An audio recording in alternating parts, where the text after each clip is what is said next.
Remember back in July and August when we were all pulling our hair out over having square pegs in round holes, thinking that the three at the back would be a great system if we had the players to play it?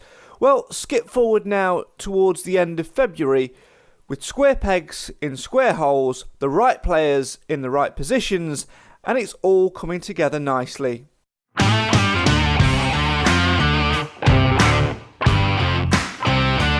A 2-0 win away at Tranmere seals our third victory in as many games with 3 consecutive clean sheets. So the Stags are starting to be solid at the back and are starting to develop and grow in attack. Just in time for the visit of Salford on Saturday to One Call Stadium, which could be a very telling afternoon in terms of the playoff and maybe even promotion race. But let's not get too ahead of ourselves just yet. Like last year, let's enjoy the ride.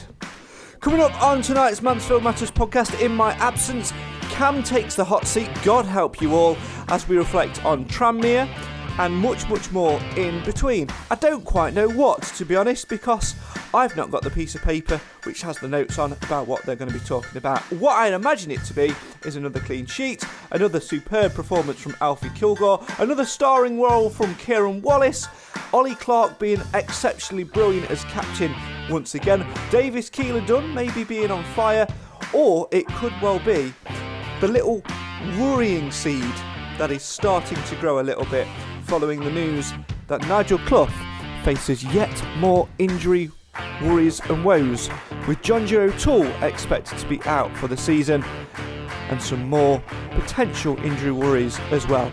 To be honest, I'm as much in the dark about what's going to come up and what's going to happen over the next 45 minutes to an hour as you are. So, shall we find out? The one thing I ask of you, dear listener, is please be kind to Cam in the hot seat. Get involved in the comments and have your say on your team. Why? Because this is the show for the fans, by the fans. And Mansfield always matters. Cam, remember the great saying, what somebody once said, with great power comes great responsibility.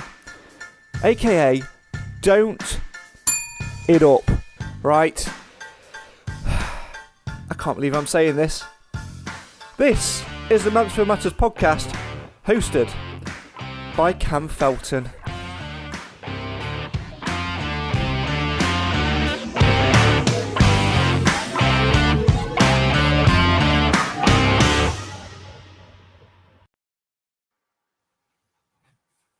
And it's like magic. I'm here. So, welcome to the Mansfield Matters podcast. It's a little bit different again this week because we've got Craig saying that we take a little bit of a break, step back, let me host for a bit. We get 2 wins on the bounce. He comes back and hosts again, steals my thunder. Don't worry, I'm not on my own. So, joining me this evening on the Mansfield Matters podcast, we've got so much to talk about. Obviously, 3 fantastic wins, 8 goals, 3 clean sheets. And the first person we're going to say hello to tonight is the voice of Mr. Mansfield Town. It's Alan Wilson. Good evening, Cam. Good evening, everybody. And from another bit of Mansfield that maybe people don't want to track to, it's Mr. Clive Parkin over in Edwinstowe. Hiya, Cam. Good luck for tonight. And hello, everybody. Thank you very much. Appreciate it. Firstly, thanks for coming on, lads, because I thought I was going to end up being on my own tonight. Craig's off doing some work. Nathan's doing whatever Nathan does best. Solo parenting, I think it is. So, yeah, plenty to talk about this week. Just Tranmere in general. Bit of a look back to Carlisle and just how the last few weeks have been going. And then the dreaded news that we heard today from Nigel Clough and George Maris about injuries. Oh, geez, that's more injuries. It's exactly what we want. Don't forget, you can get involved in the comments down below. I can't even find the overlay at the moment. I'm still getting used to this whole hosting thing, and it's just things are everywhere. Do you want us to talk while you're looking? There we go. There you go. Get involved. Leave a comment. You know what? I need to get used to this whole hosting thing. But so, Alan, we'll start with you. At the weekend, a thoroughly professional performance from Mansfield Town. It's 3 more points, 2 more goals, and another clean sheet. It doesn't get much better, does it? I was a bit unlucky on Saturday. It was my daughter's 33rd birthday, and we went out for a meal, booking it at 1:30, fully expecting to be back, for to watch the match or listen to the match, whatever. But it didn't work out like that. So I got at the match. I was keeping a tab on my phone to see how they were going on, and I probably caught the last 5 minutes. But by all accounts, it was another good performance. Everybody had a good game apparently, and it's another 3 points on the board, which is very good for Mansfield Town. And obviously, Clive, you were there on Saturday. I saw you around the back of the stand. What's your thoughts? Because yet again, it's another thoroughly professional performance from Mansfield. The whole afternoon was just a very positive one. The fans were fantastic. Over 900 fans to Tranmere, which is no mean feat. It's not the easiest place to get to. It's not the nicest drive, but every single fan backed their team, and it got us there in the end. It's Alfie Kilgore. It's Riley Harbottle scoring against Tranmere again, and then Davies Keeler-Dunn finally breaking his duck for Mansfield and finally getting his first goals. What's your thoughts on firstly Saturday, and then just overall, what's sort of like your overriding feelings at the moment? Well, Saturday was a comprehensive, competent performance by Mansfield Town, and that's evidenced by the fact that Tranmere had 0 shots on target. That we can contain them in such a way that the only attempts they could have were poor attempts, and I think it's no coincidence that we've won the last 3 games with clean sheets, because the back line's now working as it should do, and as it would hoped it would do all season. And Kilgore is the magic ingredient there. He's a player. I mean, he's a proper player. He's unambiguous. He's a proper defender, and a bit like the late Kevin Bird, you can expect him to get some goals as well. So I thought it was a very enjoyable trip to Tranmere, and the fans that were there enjoyed themselves. I think it was a bonus to get 3 points, because none of us were really that confident. I thought we'd if we got 7 points out of the 3 games, we've been delighted. And to get 9, 8 goals, 0 against, fabulous. And I have to say, it puts us in a cracking position for the next game. And they're all going to be tough games on the run-in, no question about that. And providing we can stop injuring ourselves, we should be all right, in my opinion. I mean, hopefully we can stay injury-free for the rest of this season. But just a quick note that when I was doing my research, and this is something, I think it was Martin Shaw that pointed this out, so thank you, Martin, on Twitter. It's the first time Stags have won at Prenton Park since 1985, and it's the first time we've done the double over Tranmere in a season since the 1957-58 season. Wow. Now, I hate using this old cliche of, like, every game is a cup final. With Mansfield currently sitting in 5th in Sky Bet League 2, a game in hand over Carlisle in 3rd place and only 3 points behind, does that really fit the fact that we are playing 15 cup finals? Do you think it's very much in our own hands, or is it still a very long way to go and this expected lots of twists and turns along the way? Obviously, Alan, you've followed the Stags for many, many years and spoke about them. Has there been any other season that's quite like this one, where we've just been so inconsistent, but very much still in the automatic promotion running? It's just pleasurable to watch, to be honest, Cam. I can't really think of other seasons like that, because each season goes by automatically and it's gone. You move on to the next one. But as regards, not playing so well, I mean, like you said, twists and turns. I mean, Stockport's playing Rochdale tonight away. So if Stockport win, I would imagine they go above us. I don't know. I haven't had a look at the tables. But, there will be twists and turns. And, like we said before, I can't see us winning every single game. It'd be nice, don't get me wrong. But, I mean, looking back at the when we went up in the conference, I mean, we had a mediocre season, didn't we, up until then, Christmas time, whatever it was, January. We played that match against Liverpool, and then all hell let loose. We went on that fantastic run. And to say that we've got the injuries that we have, and it's a patched up team, I think we're doing remarkably well, and long may it continue. Yeah, and obviously, like Alan was saying there, Clive, we've got so many injuries, and especially because we've got so many issues, not just like issues, but you've got that many players out injured, first team players, and we're having to.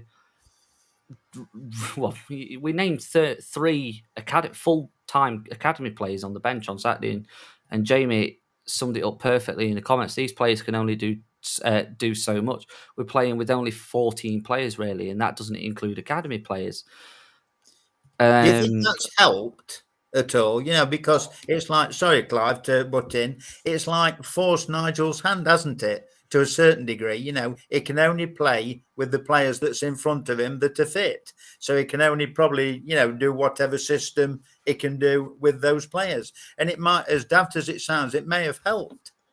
Do you know, going back to when you used to play football for a team yourself, it was wonderful to know you were going to get a game regularly. Yeah. And if you had to be like some of our professional footballers, to not know whether you're going to get a game or not, or to be considered to be just on the wrong side of the line for selection, that must be terribly soul destroying. And the only compensation is that you're professionally getting paid. But having the size of the squad reduced through injuries just means that there's more likelihood that those players that would have been slightly on the wrong side of the line will get on the pitch, unless your name's Johnson, of course. And so. And I think it's really good for the youth players to get a sniff of it as well. I mean, if you only come on and do bit parts, that's got to be good for them and their morale and their progress. So the big thing now is we can't afford any more injuries. But what it has done, it's given a new opportunity for people like, who am I thinking of, that played left wing back for us. Kieran Wallace, Jordan Bowery. Jordan Bowery, sorry. Jordan I'm struggling with my memory again. Jordan Bowery, I'd written him off as a contender. And actually, this last 2 or 3 games, he's actually been a really good part of the team. And I'll say again, I think his best football's behind him. But if he can play the way he has done in the last few weeks, that's great. In fact, all of the players have played well. In fact, the only player that I thought was worthy of any criticism, and he came on as sub, was Boateng. I thought he looked completely out of touch with it. But, that's probably because he's not getting pitch time. Yeah, is it a case of sort of like if it's not broken, it don't need fixing? Roger says that in the comments. Same against Stags. The new players have made a massive difference to the confident play we've seen, and the existing players that are inspired by them. That's it in a nutshell. And obviously, it is such a positive when you've got so many seasoned professionals in your squad. You've got James Perch. You've got Stephen Quinn, you've got Lucas Akins, who have all been playing at a fair amount of time. Is it testament to not only Nigel and his recruitment side that the players that we have brought in have complemented what we've got already, or is it just a mixture of everything? Because ever since Davis Keeler-Dunn came in, for example, or Alfie Kilgore, they've both looked absolutely fantastic. And Kilgore specifically, his pass for the second goal to Holly Clark was absolutely sublime, and he's by far been probably the best player that we've signed in the January transfer window. But in the last few weeks, how could you pinpoint one specific player that's played better than the others? Because they've all played fantastically, not because it's like they've wanted to, but it's because they've had to, because we've had that many injuries out, and we've just had to keep this momentum going. I think it's to a certain degree, I think it's a little bit lucky on our behalf. It's only my opinion, because they've fitted in so well. Kilgore has come in and he's made that place his own. He didn't get it at the start. He had them few minutes, and like I keep reverting back to that tackle, where he went straight through the bloke, and it was just, you knew what sort of player you'd got. And he's slotted in nicely. Perch is playing really well at the side of him, with Harbottle the other side. We've got Hewitt there as well. And the players that can come back, I'd like to see him get in the team, because the way they're playing, they're playing as a team. And, and it's really nice to watch, because it's not boring football. Sometimes, they grind out a result, but the way they've been playing, it's been nice to watch as well. I think they were starting to look a bit leggy at Tranmere midway Yeah, through that the was second half. mentioned. And I think it's a good job we haven't got a midweek fixture this week, because they need, I think, to rest up a bit, especially given the constraints on the number of players available to the manager. It's ironic, isn't it? We recruited 4 players, 5 if you include the loanee coming back on board. Yeah. And we're worse off than we were before in terms of numbers available. I've never, ever, ever known a situation of injuries like we've got at the moment. And most of them have not been, people haven't been injured in play. They've been injured in warm-ups or training or ballroom dancing or whatever it is that's got them. but Mr. King, Roger. He's a wise fellow, and he says if it's not broke, don't try to mend it. Absolutely, this is not the time for piddling around. I think what we do need to do is to make sure we relieve the pressure where it's necessary, and I'm pretty sure he'll start with Akins and Keeler done at the front again in the next game, but it may well be that we have to bring a Danny Johnson on to relieve the pressure a little bit. I'd like to see him have another go anyway, but that's a slightly different story. So it is going to be interesting. I don't think we've got a depth of cover. We never have had on some positions. We've relied on, and I use the word carefully, flexibility, which Mr. Clough is absolutely determined to do. But then to go back to the title of this session, we weren't altogether square pegs in square holes when you were doing that. There was the square pegs in round holes, and we suffered on a number of occasions. But notably, we suffered with goals conceded, because you make a mistake because you're not playing in the right position as a defender, you get punished for it. Everybody sees it. Make a mistake when you're a midfielder playing at the forward line, then people just shout at you and you move on. So I'm really, the biggest thing we've achieved since the transfer window closed has been three clean sheets. And I don't think there can be a team in the League Two that wants to play us at the moment. I'm going to say, because at the end of the day, if you've got a clean sheet, there's only one way up. You're going to at least draw or win. I know it sounds remarkably, easy, but that's the truth of the matter. So 3 clean sheets, you're going to have 3 draws or 3 wins. And, let's keep it going. I can't see any reason why they can't do that on Saturday against Salford. Does it then cause a few issues for Nigel Clough when you do get players back injured? So we'll go through the injury list, because it's quite extensive. You've got Rhys Oates. Won't come back this season, in my opinion. Callum Johnson, George Maris. George Maris, I think we've seen the last of this season. Because judging by his interview, it doesn't seem it today. Well, hopefully I'm being too pessimistic, but I think if he comes back and he's recovered fully, then he's still got to fight for his place, hasn't he? Yeah. Obviously, you've got Anthony Artigan. Forget him. Let him go.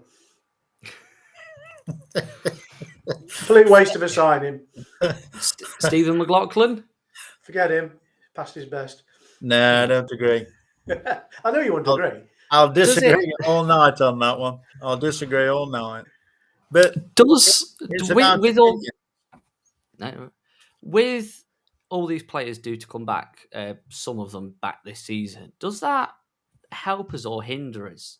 Because we spent the last 5 minutes talking about if it's not broken, don't fix it. I think on that basis, it will help, because we're going to get, by the time some of these legs are back on the bench and available, we're running into the pile up of fixtures over the Easter period. And I think we are going to need to be able to move players around a little bit during that time. But the long-term ones, you can forget about those now. And I think we have to accept that we've got what we've got to work with. And occasionally that will mean, so dare I say, players not playing in their preferred positions. But if we carry on the way we are, I'm not unduly worried about it. And it's like a broken record. Play your best football at the back and you won't lose the game. And that's really what we've been doing for the last 3 games. In all 3 games, we really looked troubled at the back. And just think, as the players come back, how much stronger the bench will be. Yeah. whether they get to play or whether they don't. You're not going to have 3 kids on, shall we say. I don't mean that nastily or disrespectively, but we're going to have your Callum Johnson's back probably, and well, some at of the the moment others. we haven't got a particularly strong bench at the moment, but we've got a very, very strong treatment table. Yeah, but the bench will be a lot stronger, and that that's good for going forward. For the players like Johnson and whatever who may need to come on. Is Jason Law still injured? No, I don't think so. No, he's just on the edge of the squad. I think he was on the squad the other day, weren't he? I think he's just come back, so I think it's just like that period between being fit and match fit. Because surely to God, this is one of the situations that he would be hoping for. And then he goes and gets injured himself. When he gets injured, it's swings and roundabouts, isn't it? I very can't believe it. He probably thinks he's killed a robin or something. Obviously, the last few weeks has very much been about all-around performance being very impressive, and obviously, it is brilliant. We've won 3 on the bounce and scored 8 goals. But for me personally, I think the most impressive thing for us over the last few games is the fact that we've not conceded a single goal. And just in my notes, I've pointed out sort of like Riley Harbottle since he's come back from injury, been very impressive. Alfie Kilgore, fantastic. Perch, even though he's aging, he's still showing that he can be one of our best players. And just the main thing that I've written down is the defence looks comfortable. Like we were saying earlier on, there's just at no point on Saturday did I feel that we were particularly vulnerable, all bar maybe the last 10 minutes when they were throwing the absolute kitchen sink at us. And even then, they didn't really trouble us all that much. Every time the ball came in, we just got rid of it. It's like having a good jigsaw puzzle, isn't it? The pieces, fit nicely, like your Harbottles and your Kilgores at the side of Perch, who's got that steadying influence, like Harbottle said in his interview. He's got a lot of experience and he can pass that on. And it looks as though both him and Quinn, I know one's 37, one's 36, but it looks as though they've been snorting something very good. But it looks at them because they're like young fit athletes, aren't they? The pair of them, they've done really well, and it bodes well for the team because when the youngsters are seeing the older heads, if you like, play as well as they are, it must give them a lift as well. Well, he's 37 and he can run around like a young chicken, so let me get stuck in. I think Quinn has been taking a sneaky drink out of the bottle of eternal youth that John Radford spent a lot of money to acquire.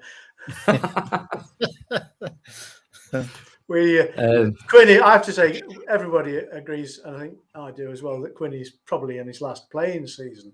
But you wouldn't know. You wouldn't know to look at him at the moment.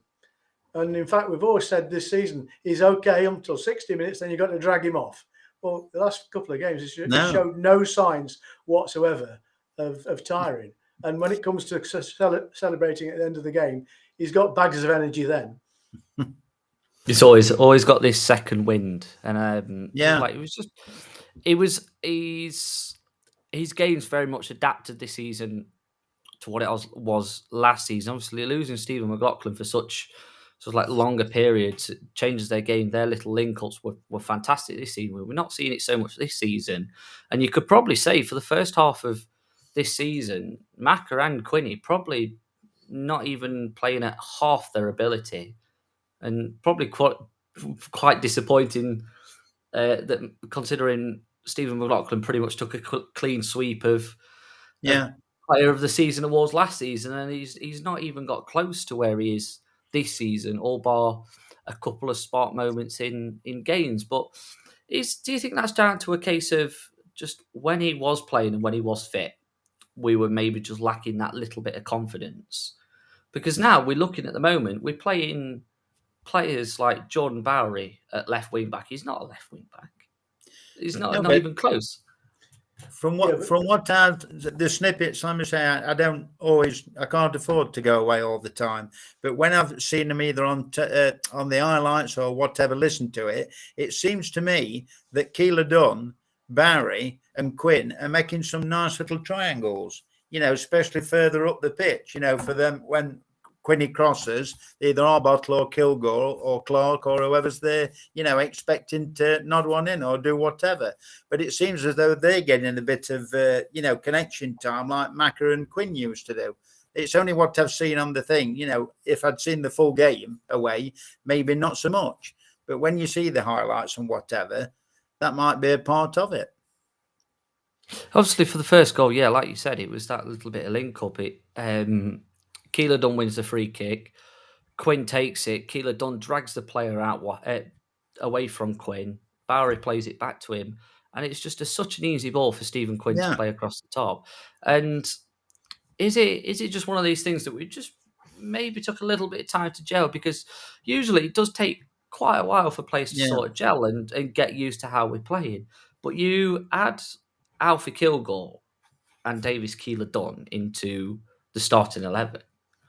And you'd think, based on Saturday's performance, based on Tuesday night's performance, that they'd been here all season. What's the thing? When you think about it, not so much Kilgore, but Keeler Dunn. I know they've brought him in, and it is a very good prospect. Although he's scored a lot of goals for Oldham, and he'd been at Burton and whatever. They know they've got Swanee and DJ to a certain degree snapping at the heels. So, he's got to keep putting the performances in, to warrant his place in the team. I shouldn't be too worried about Swan at the moment because every time he puts his boots on, he hurts himself. Yeah, How was it that he got injured? He collided with Hiram Boateng in training, didn't he? Something like that. But he is probably very innocuous. But he isn't. I don't think he's a very tough lad anyway. I think, he's one of those that doesn't stand up to the physicality of the game in a way that others do. And because he's a bit of a whippet, that's fine. But I think the problem with that is if you had him on your books for 46 games, you'd probably not get him for 20 of them. And really, it's the other players that we've been waxing lyrical about that they're much tougher. You can't see Alfie Kilgore getting hurt by anybody. And I just think if he gets knocked down, he gets up and gets on with it. Bit old school in my book, and I like that. And it doesn't. It's obviously not the case for all players to be as tough as old boots. It can't be. If I'm critical at all of Akins, I think he's a big strapping lad, but he gets knocked over, and he should be knocking people over. Boateng similarly, you'd expect them to be a bit tougher, a bit more bullying than they are. But what do I know? I think James has asked a very interesting question in the comments. He says, when some of the players return from injury, would you return them to start 11 or would you keep the same squad? Now, it's an interesting one because we are currently playing definitely two players out of position. You're probably thinking Kieran Wallace, just by the virtue that he's played left wing back, left back, whatever. He's played centre back. He's played pretty much everywhere over the last couple of games. And then you've got Jordan Bowery. But they're both doing such fantastic jobs in the position that Clough is asking them. Is there, going back to the same comment, if it's not broken, why fix it? Is it the same? Is these players that are coming back from injury, you think Louis Reed, when he comes back, you think Stephen McLaughlin, when he comes back, are these players really going to have to put the miles in on the training ground to be like Gaffer, look, get me back in the squad. I'm ready. I deserve this place. But it's like, how? At what point do you really say to Jordan Bowery, oh look, we've got Macca fit again. We're going to play him? Because over the last couple of games, Jordan Bowery's been very impressive, and I think it'd be very harsh to drop anybody, all bar through injury at the moment. It's another interesting one with George Maris, fantastic player, but where does he fit in at the moment? Because it'd be very unfair to drop Stephen Quinn or Kieran Wallace.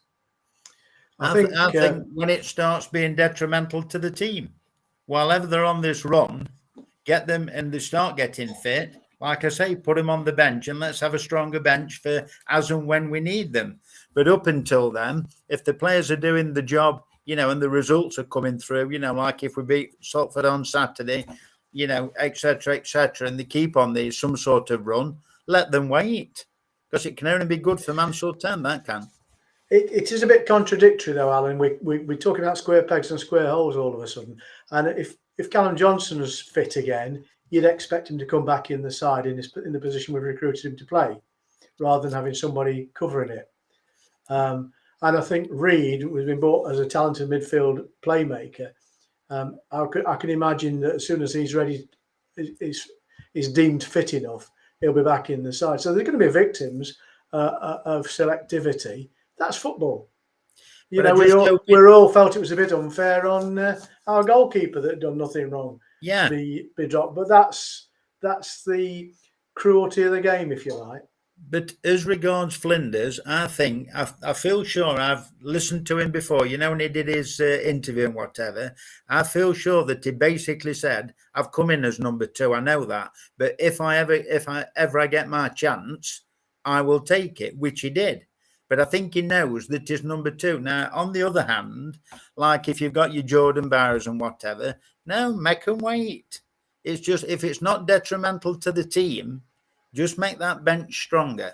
It's only my opinion. I know you've got your Lewis Reid and whatever, and I'm sure somewhere along the line they'll get the chance, same as Macca will. But just let them wait a bit. While the results are proving as they are, just leave them where they are, on the bench. It is a difficult one because you've got the players that we've got out of. I'm not going to beat around the bush. The players that we've got injured are better quality than some of what are in the starting 11.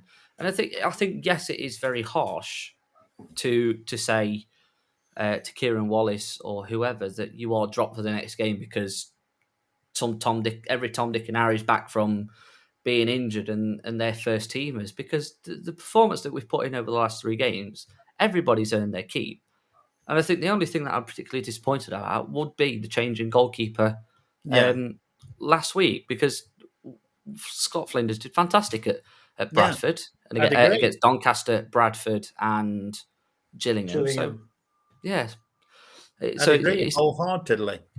There's no room for sentiment. That's what this proves. And very true. As a manager of a football club, you just have to be hard and make the decisions you believe to be right. And players have to buy into that. And I'm guessing we're a bit too sentimental about the whole thing. But I agree to a point. You don't change a winning team, but at the same time, if you've had someone acting as a sticking plaster because of an absence of a specialist, and the specialist comes back in, you've really got to start putting them back in the side. And that's been unsentimental, to people like Parry and Wallace. But do they all want to go up as a successful squad into Division 1 next year? Of course they do. If that means they have to sit on the bench a bit more than they really like to do, they'll buy that. But at the moment, Clive, just a question, right? Hewitt, Johnson, who are you picking? Hewitt. Yeah. Well, that's my point. Johnson he was brought in as a right back, weren't he? But depends what configuration you're working with, doesn't it? Depends whether you're playing with a flat 4 or a 3 wing backs. Yeah. I guess the availability of personnel determines that to a certain extent. Yeah, but I'd certainly at the moment, I would put Hewitt in front of Johnson. Could you not play interesting in that position? Could you not knight them? Move on to a different side of the field, because I think Hewitt's able to play either side, isn't he? Yeah, but it would upset the balance, I think. The balance is there at the moment with Kilgore, Harbottle and Perch in the middle. We've got Hewitt this side and Jordan Barry that's doing a fantastic job this side. It just seems to work. Like Craig said months and months ago, if you want to play a back 3, if you call it a back 3, you've got to have the right players in place. And we seem to have found that, with those 3, with the 2 wing backs. That would be, like I say, I only put dustbins on, so what do I know? But that's what I would do. You'd have to ask yourself the question, is Hewitt a wing back or a defender? I think he's more of a fullback than a wing back. I would agree with that. Jordan Barry is not a Jordan Barry's life has been that of a striker. Yeah. So you've got 2 players who are not playing in specialist positions. And so if the specialists who are currently injured become available again, what would you do if you were Clough? You'd leave them alone, would you? I would. I'd leave them on the bench and use them as and when necessary, because you know what talent they've got. There's supposedly better players than what's already playing in that position. So let them earn the keep. That's interesting thing. When the one or two players do come back from injury and sit on the bench, they're going to shove Mr. Johnson off it at the other end. Well, he's not getting much game time anyway, is he? So he's going to be sat with the St. John's ambulance. He's sat with me. Oh, brilliant! Honestly, anyway, I can feel sorry for that. Can we move on? Yeah, let's move on. I do feel. I mean, I've had my 10 penneth. Clive's had his 10 penneth. What would you do, Cam? You know, if it's such as, you know, like your Johnsons and whatever and Reed, would you put them straight back in as a matter of course, or would you let them wait and see how the results go? It's an interesting one because it's like going through my notes. I've obviously picked out what I thought was good and sort of like areas that we can improve on. And to be honest, I didn't really pick anywhere out that maybe just a bit fitness wise, but I think that was just a case of just tired legs. But I think the only one I can really pick out is the fact that you've got Kieran Wallace, who's played absolutely fantastically. And as technical ability goes, you'd probably think he's probably like the lower end of, if not lowest technical ability we've got as a midfielder. Especially when you think who his counterparts are. You've got Ollie Clark, you've got Hiram Boateng, you've got Jason Law, then you've got George Maris, and you've got Louis Reed, all in and around the squad or on the edge of the squad, just waiting to get their chance again after being injured. And I know Reed's going to be... How long did you say Reed was going to be? It's about 4 weeks. 6 weeks altogether. Was it 6 weeks? Yeah. Johnson was 4 weeks. And Oates and other one was 6 weeks. 6 weeks. So it does give Nigel very much a tactical headache come a month and a bit's time, because we will be edging towards the busy period over Easter, as we always... Nobody likes Easter. It's what stuttered us last season. It's what cost us promotion last season. And it just seems that we don't particularly do well around Easter. Just over the last few seasons, we just lose. So you've got to think it's surely got to be a positive that we've got we're not even just in a detrimental way, but just being able to make changes and have this overall squad rotation. And yes, it means that some players are going to miss out. And it seems that on the regular basis at the minute, it is Danny Johnson. But you look at someone like Johnson, what positive input on the game for Tranmere just gone would Johnson have particularly done? Because you've got Lucas Akins playing out of his absolute skin at the moment, and you know, if you've got to pick a player of the season, he's probably not 100% there because he's not been consistent. But just based on the last few weeks, since just after Christmas, on that little bit of a blip that we had, he's been absolutely fantastic. Davis Keeler done. Energetic, right place, right time to get his goal. Can't really see him being dropped for him either. Then you think you throw into the mix, you've got Reece Oates coming back at some point. It's a strange one because you can't... It's all right having squad rotation, but you can't just change it for the sake of changing it, which is what frustrated me the most about the whole Scott Flinders, Christy Pym thing. Yeah. I think it's very much the same as sort of like the defence. I don't see... You can't... Elliot Hewitt, for me personally, has been our best player this season. Agreed. And if he wins Player of the Season at the end of the year, fully deserved. At the moment, if you've then got that back line the way it is, you lose Jordan Barry when Stephen McLaughlin comes back in. You then throw Callum Johnson in the mix, who I think is a better winger. Does that mean we then have to drop Hewitt by default? Or is it Kilgore? Or is it Perch? Or is it Carbottle? It's a difficult one because not everybody's going to... Arbottle, if his track record's anything to go by, won't remain uninjured for the rest of this Oh season. God, no. Yeah, he's always injured. So there's going to be opportunities there, and I think it's as well to have a spare defender available for that reason. And if you recognise that Hewitt can play either side, that gives you flexibility. Perch, I think, is probably the one that you'd be looking to take out of that back line if you've got all of them available to you. John Joe's not going to be an involvee now for the rest of this season, so he's not muddying the water a great deal. I feel really uncomfortable now knowing that Craig's watching, because I know I'll No, but everybody's opinion. It's like we said last week, Cam. Everybody, even the people on the comments, all the Stags fans, if you ask them to name their preferable 11, I doubt very much whether you'd have two the same. And that's just it. It's opinions, isn't it? At the end of the day, Nigel Clough is there. He's making the decisions, rightly or wrongly, in everybody else's opinion. And that's all it is. Yeah, it is. And I would have agreed about Perch being put to the bench, but he's been, with them two outside of him, he's been playing out his skin. Yeah, Craig in the comments says Perch, Hewitt goes right centre back, Perch goes to the bench.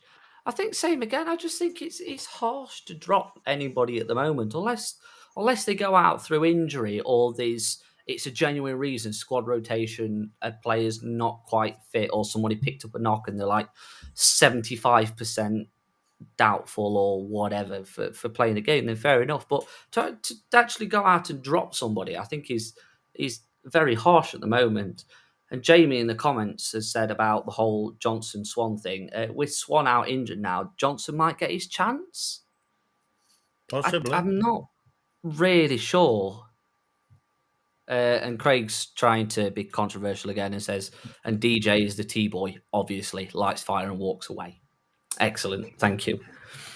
It is an interesting point, though. Does look, Jamie says, does Danny Johnson ever actually get his chance? Because right now, over the entire season, we're the second highest in expected goals, which is shots taken and chances created per game on target, whatever. It's a good stat if you understand it. So it shows that we're creating chances. We're second in most touches in the opposition box.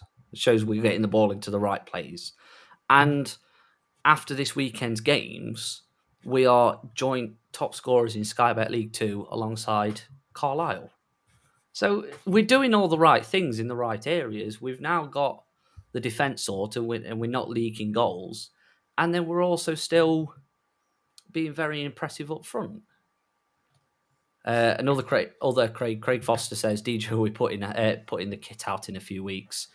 Can I just say, Cam, one of the things that I find slightly galling is that a couple of games ago we had Carlisle on the rack at 4-0.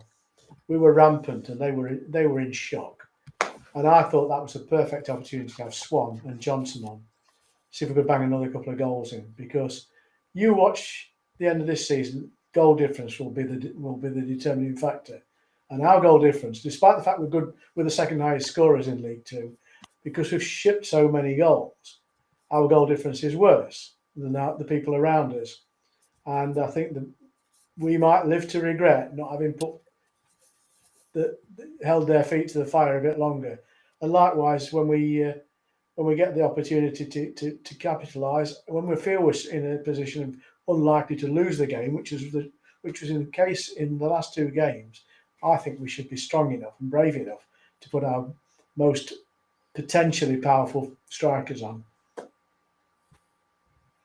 That's only my opinion. It is a strange one because you are thinking like, what is the point in having someone like Danny Johnson? Why didn't we send him somewhere? And I know it's because the deal wasn't right for him, or it wasn't right for the club, or whatever. But what benefit have we had so far of Danny Johnson being sat on the bench since the middle of January, other than creating a bit of attacking threat at Bradford?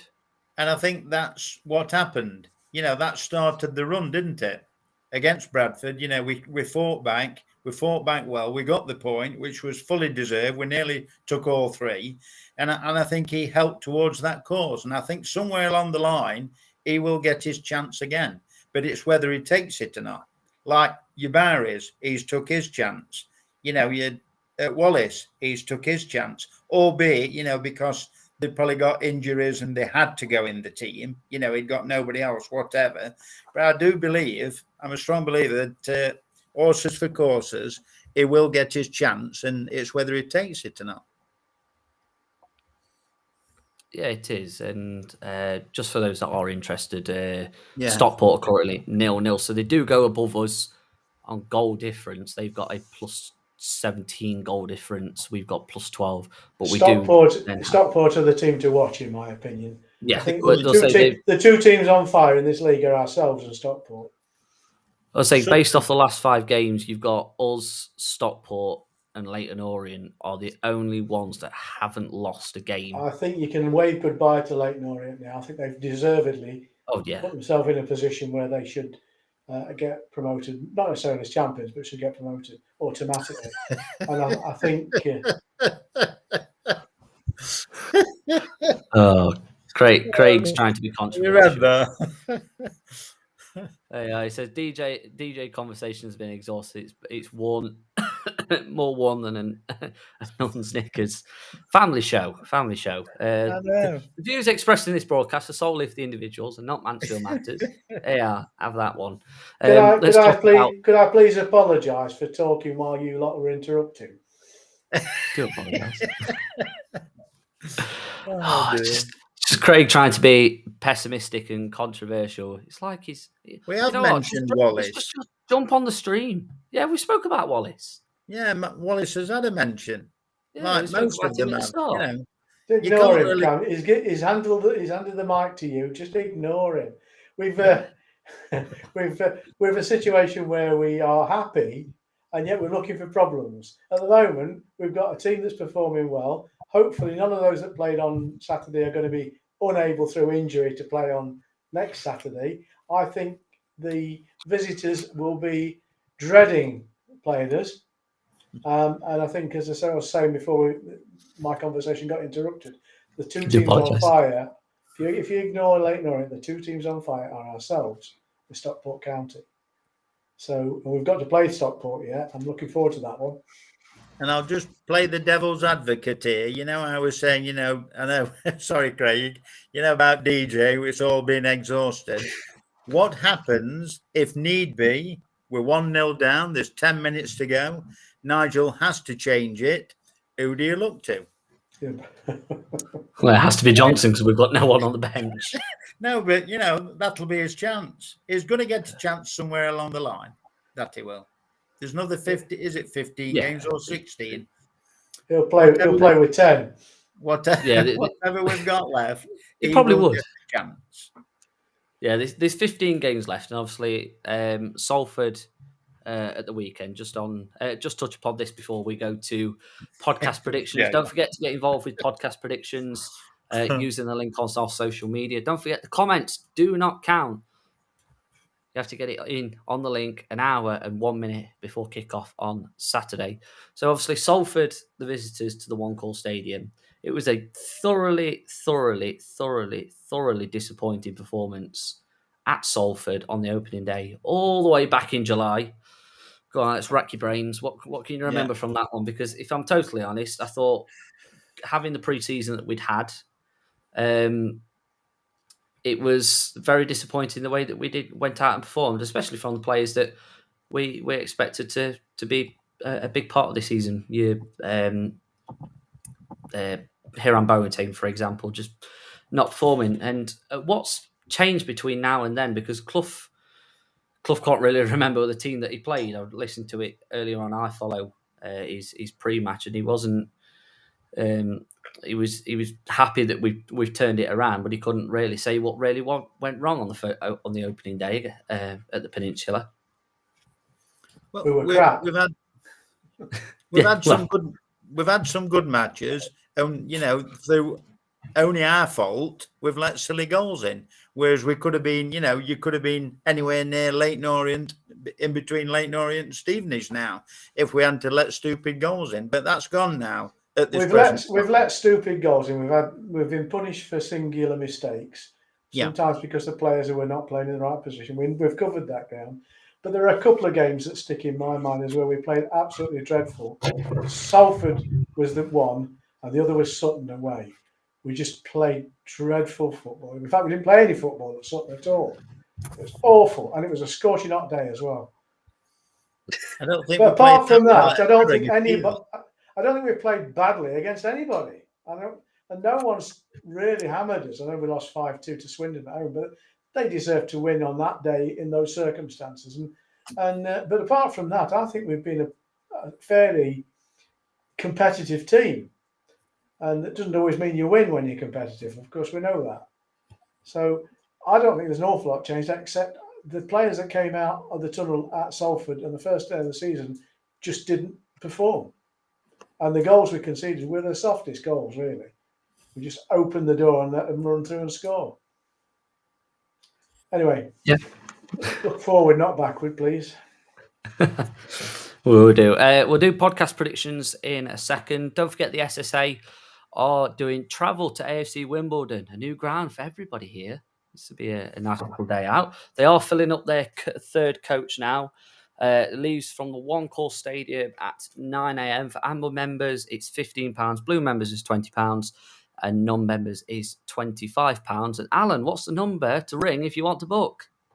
07967 689 597. And that number once again is 07967 689 597. And can I just say, if you're on the coach that I'm on, there'll be a free game of arms up, arms down bingo, and there'll be a Mansfield Matters mug to be won. Excellent. I forgot those mugs existed. You've still got some? No, I ain't going in there. Craig's got about 4 or 5 left. That's it. Oh, thank goodness for that. Finally get rid of them. Brilliant. Right then, before we forget, let's get on to podcast predictions. It's Salford at the One Call Stadium on Saturday. Clive, we'll start with you first. I'm going to go for another clean sheet. And I'm going to go 2-0 win. And I think we'll score in the 38th minute. 38th. Change it up. I'm going to go next. I think I'm going to go the same with Clive. I think it'll be a good performance, and I think we'll be comfortable at the back, and I think it'll be 2-0 win. And you know what? We like a good early goal at home. I'm going to go 7th minute. Oh, like a good early goal at home, don't we? Alan, I was very torn. And in midweek, I'd already made my mind up about what I thought the score was going to be. But after the 3 clean sheets, I'm going to stick with my original thought, and I think we're going to win 3-1. I know it's not a clean sheet, and I prefer a clean sheet, but I think it's going to be 3-1. So I think that they might just get a goal somewhere along the line. And I think it's going to be the 25th minute. 25th. I was going to go 2-0, but I'm going to stick with my original plan. You don't want to be the same as everybody else. Fair enough, don't blame you. And I also believe that if I click this button, Mr. Craig Priest has also pre-recorded his prediction for this game, this weekend's game against Salford. Hello, everybody. Hope that you're all doing okay and that Cam hasn't ruined the show too much. I hope that you're enjoying the show tonight. I've got full faith that he'll do a sterling job for you this evening. Of course, I couldn't be with you due to work commitments today. The first time in 6 series that has ever happened. It's actually Sunday afternoon as I'm recording this, my little prediction for the game on Saturday afternoon. So, Cam, please have remembered to have a bit of paper and write these predictions down and send them me via a photo or in the chat later on at some point. Tough game Saturday afternoon, Salford. Be a real test of actually how far we've come. If you think back to to the opening game of this season where we tried to implement the new system, the 3 at the back. It didn't quite work for us. It didn't quite click. That's because we had square pegs in round holes. Certainly over the last 3 games or so, actually since the middle of the January transfer window, to be fair, we've certainly started to find square pegs in square holes, and it is really starting to click now. So this will be a real test of how far we've come and even how far we can go. What do I think the score will be? I'm going to go for a very, very tight 2-1 win for the Stags. The first goal is going to come in the 14th minute. Come on, you Stags. Let's hope by the time I'm back in the presenter's seat that we've got another 3 points on board. Let us know your predictions as always. I look forward to finding out what everybody else's predictions are. Cam, don't get too comfortable in that host seat. See you later.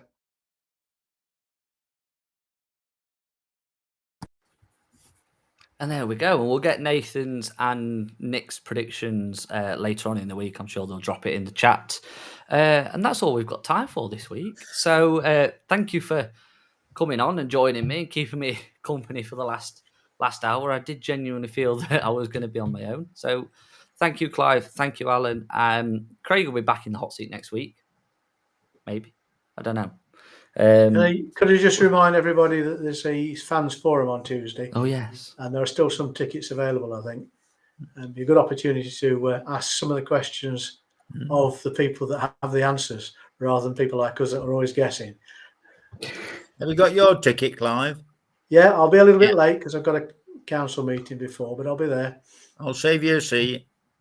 I'll have a pint of lager. Got a chip cob as well. No, thank you. Oh, jeez. And just one last very quick piece of housekeeping before we do go. As some people might have seen, coming up at the Leyton Orient game at home at the One Call Stadium, it is Mansfield Town, her game 2 designated fixture. So there'll be lots of activities going along sort of like around the ground during the day. In hospitality, there'll be the Stags captain, Monica Bowley. She'll be talking in the 1861 suite. Sally will be going around. The players were in her game 2 t-shirts. And right here on Mansfield Matters, we are also doing a her game 2 dedicated podcast, which will be on Wednesday, the 8th of March, which also actually coincides with International Women's Day. So that works quite nicely. So that's something coming up just in a couple of weeks' time. So if there are any female fans that do watch us and want to have an input, then feel free to drop us a DM and we'll get you involved, whether that's just a quick snippet or joining us actually on the podcast. That's coming up in a couple of weeks. So, yeah. So thank you again to Clive and Alan, and we will join you this time next week, I think. Just say well done. Can't be next Tuesday, can it? Because it's the fans forum next Tuesday. Oh, fans forum. All right, it might be next Wednesday. Thursday, I think, next week. Well To done, be Cam. confirmed. Yeah, we'll let you know. Keep an eye on the socials. And don't forget, obviously, you can get involved in podcast predictions as well. Hopefully, Craig will be back next week because this is just carnage. Right, No. then. You've done all Right, right. thank you. you. Thank you, everybody. Nice to see you. All right, then, let's Cheers, go. Clive. Let's do all this. And that's all we've got time for this week on the Mansfield Matters podcast. Thank you for watching, listening, getting involved in the comments. Don't forget to get involved in podcast predictions. Don't forget your prediction has to be in an hour and 1 minute before kickoff on Saturday. And we'll see you next week.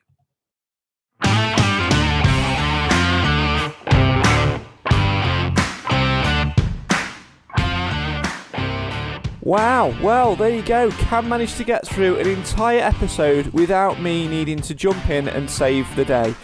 Maybe I need to take more nights off. Or maybe I need to come back. We'll wait and see. Seriously though, my thanks to Cam Felton for jumping in the hot seat tonight. Workman, I couldn't be anywhere near a laptop or a computer to bring you the show this evening, and this was literally the only day where everybody who was available. So There you go. Well done, Cam. I knew you'd smash it. Right, my thanks also to the Mansfield Matters podcast panel for keeping him company and no doubt in line tonight as well. And my thanks to you, the loyal viewer / listener, for sticking with him and getting involved with the show, as I'm sure you did this evening. Don't forget to get involved with podcast predictions. The link that you need is in the description. Let us know your thoughts on the score as Salford City come to One Call Stadium this Saturday afternoon. Reminder that you must submit your prediction no later than 1 hour and 1 minute before kick-off on Saturday afternoon. We'll be back next week to reflect on all things Salford and look ahead to the games coming up as well. This is the show for the fans, by the fans. This is the Mansfield Matters podcast. I'm the bit part player, Craig Priest. My huge thanks to tonight's presenter, Cam Felton. We'll see you again next time. Good night.